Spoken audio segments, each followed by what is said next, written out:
Welcome back to When Harry Met Board Games, where we feed our people with relatable content, and our victory condition is your satisfaction. I'm Harry, and today we have another playthrough and review. Today I'm going to be playing through and reviewing this game right here, Albastini. Full disclaimer, this is a paid playthrough and review. Now, Albastini is a trick-taking game, very much in the spirit and vein of your typical traditional trick-taking games that are very much known and loved. And it says here in the box that this is a game for ages 7 and older, and it accommodates 2 to 8 players, and it's played out in basically 15 minutes. So basically the game consists of a deck of cards, and I'm going to show you a little bit about the cards here. We have 6 different suits that are distinguished by their different colors. We have black, green, purple, red, blue, and each of these colors are also distinguished by a symbol representing a different animal in the animal kingdom or what have you. And these cards also have different particular cards that you're looking out for. Every suit has a jack, a queen, a king, and an ace card, as well as numbered cards from 3 to 7. There's no 1 through 2s, there's no 8, 9, and 10s, only 3 to 7. So that's very important to know. So we start the game by shuffling the deck, determining randomly who will be the dealer. The game recommends, or the rulebook recommends, that if you're playing multiple games, the dealer will always be the player who previously won the last game. Now, after we determine the player, we will deal out, or the starting player and dealer will deal out a hand of 5 cards to every player around the table. For the purposes of this video, I'm simply going to simulate a 2-player game. Now, before the game actually begins, and this is a very interesting feature of the game, there's going to be a little bit of a guessing game. A little auction of sorts is going to take place where players are all going to look at their hands, their starting hand of 5 cards, and they're going to try to guess the trump for the current game. And the trump is all going to be determined based on randomly drawing the top card of this deck. And what they're going to do is they're going to choose one of the cards from their hand, typically speaking a low-valued card that's not going to be very helpful. So, for example, this player here has this pink 3 with the giraffes on it. And if the player guesses correctly, they'll be able to exchange this low-valued card for the trump card. And hopefully it's a higher valued card in that regard. So this player here is going to play that low 3. This player here is going to play this purple 4. And now we're going to reveal the top card from the deck here. And we've got this green 5. So the green is going to be the trump for the game. And neither player was able to match that. So they're going to simply just take these cards back into their hands. Now we're actually going to go into the game proper. We're going to start with this player here on the left as the starting player. And basically, just like in your typical trick-taking games, you're going to choose, the first player is going to choose a card to play.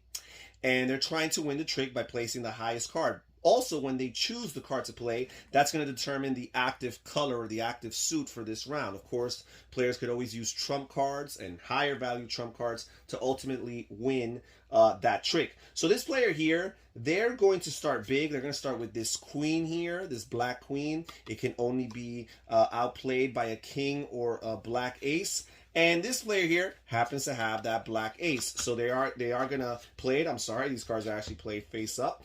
And now this player here has won this trick. And they will set it aside in their personal collection of tricks that they have won. And this will contribute to their points later on in the game.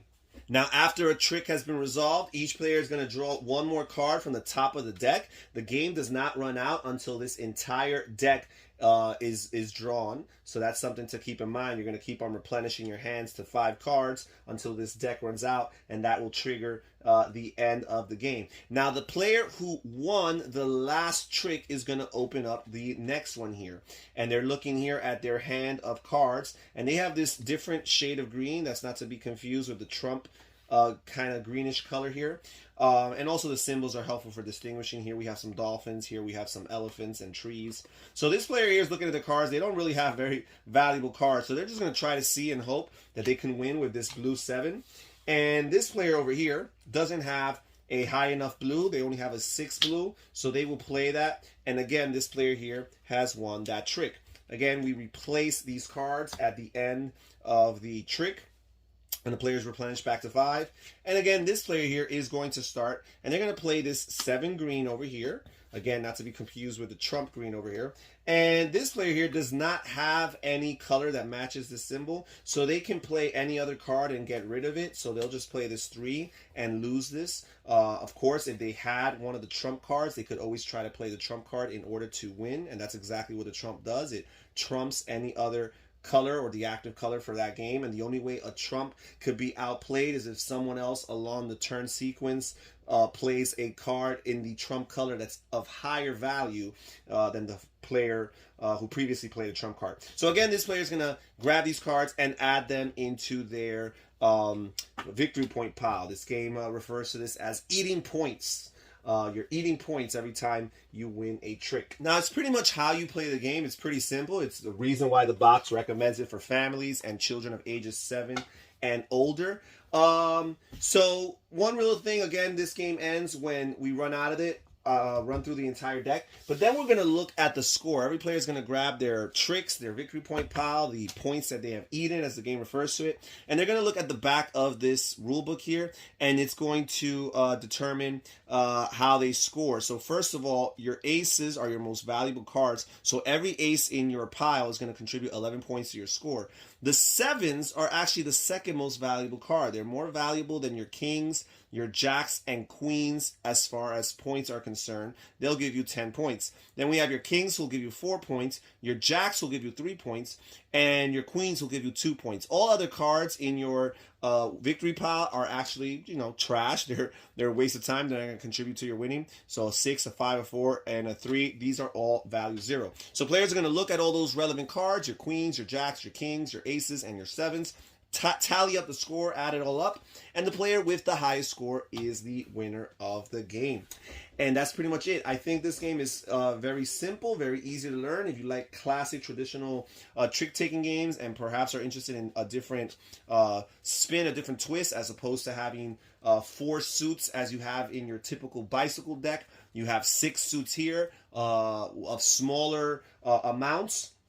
So those high value cards are more proportionately common in this deck as opposed to your typical bicycle deck. If you're looking for a simple trick-taking game that perhaps you want to introduce to your family, to your children, with a cool little twist with the bidding phase that happens right before the beginning of the game, I think this is a cool game for you to look into. So check in the description down below for more information, details, and websites and links for this game. And that's it for today. Thank you for joining us here at When Harry Met Board Games. This is Harry saying take care, everybody. Stay safe, stay healthy, and have fun gaming. Bye-bye.